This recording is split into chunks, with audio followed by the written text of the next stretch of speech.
Allez, on est parti pour une nouvelle vidéo, donc cette fois-ci portée sur le legato, donc le jeu lié. Alors, comment reconnaître un legato sur une partition? Tout simplement, c'est ce fameux trait en fait qui relie plusieurs notes. D'accord. Ici, donc sur cet exercice, on en voit le legato, c'est en fait le fait de jouer les notes à la suite sans interruption de son. Il ne faut pas qu'il y ait d'interruption de son. D'accord. C'est-à-dire que les notes vont se suivre. Ok. Quand ce trait se termine, et bien là, on peut marquer une forme de respiration. D'accord. Donc ça veut dire, par exemple, si on regarde la première ligne, on a sur les deux premières mesures à la main gauche les notes qui vont se suivre, donc il n'y aura pas d'interruption de son. Ok. Et ensuite, on voit une coupure et le trait reprend lorsque la main droite attaque. Entre ces deux, en fait, on va avoir ce qu'on appelle une respiration. Donc là, il va y avoir une interruption de son. Ok. Attention, ça ne veut pas dire qu'on prend le temps. D'accord. Le temps s'écoule de la même manière. C'est juste que là, on peut marquer une respiration. On peut couper le son, en fait. D'accord.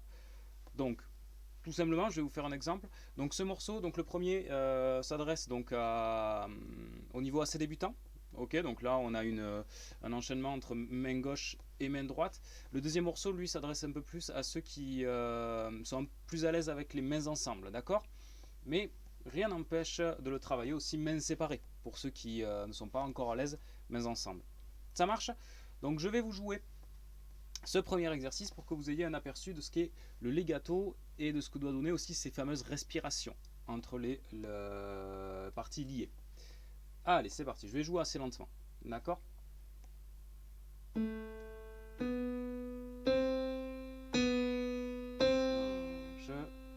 Planche. 1, 2, 3, 4, on respire.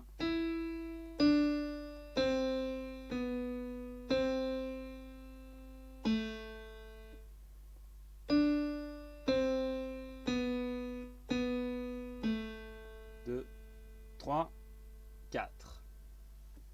Voilà ce que ça donne, ok. Vous remarquerez donc une petite exception, en effet, sur l'avant-dernière mesure du morceau, on a deux fois la note Si qui se répète à la main gauche. Là, on est obligé ici de relever la main, d'accord, d'interrompre le son pour répéter la note. Donc ça, c'est un petit peu les exceptions. Ok, on le voit.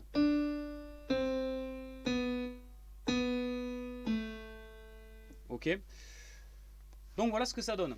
À travailler tranquillement, j'insiste sur le fait que le son ne doit pas s'interrompre quand on a cette fameuse liaison en fait, d'accord, se lier on va dire.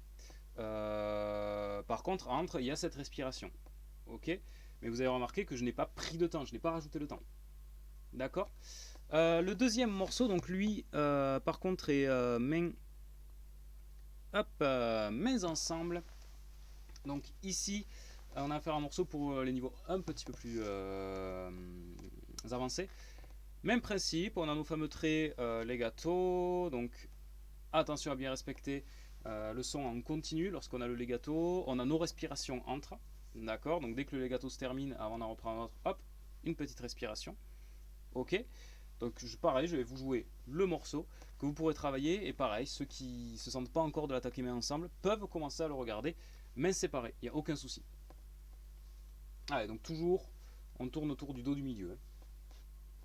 J'y vais lentement. 3, 4. Pardon, faux départ. 3, 4 et 1, 2, on respire. On respire. 2.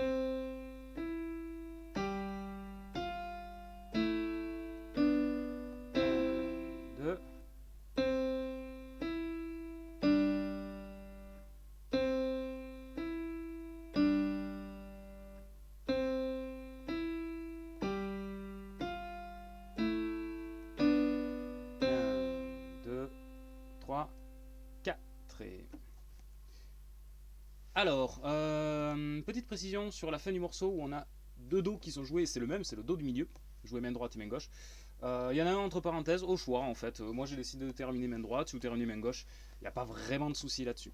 D'accord, donc là le but de l'exercice, ce n'est pas des morceaux très compliqués, c'est vraiment de faire attention au legato. Donc le fait de respecter le son en fait qui ne s'interrompt pas, d'accord, le temps du legato. Et entre les phrasés legato, justement de faire cette respiration où on prend le temps de lever et de reposer. Ok? Donc voilà, si vous avez des questions, pareil, n'hésitez pas à m'envoyer mail, SMS, même m'appeler, quoi que ce soit. J'espère que tout va bien pour vous durant cette période, en espérant pouvoir reprendre les cours très prochainement. Sur ce, je vous dis bon travail et à la prochaine.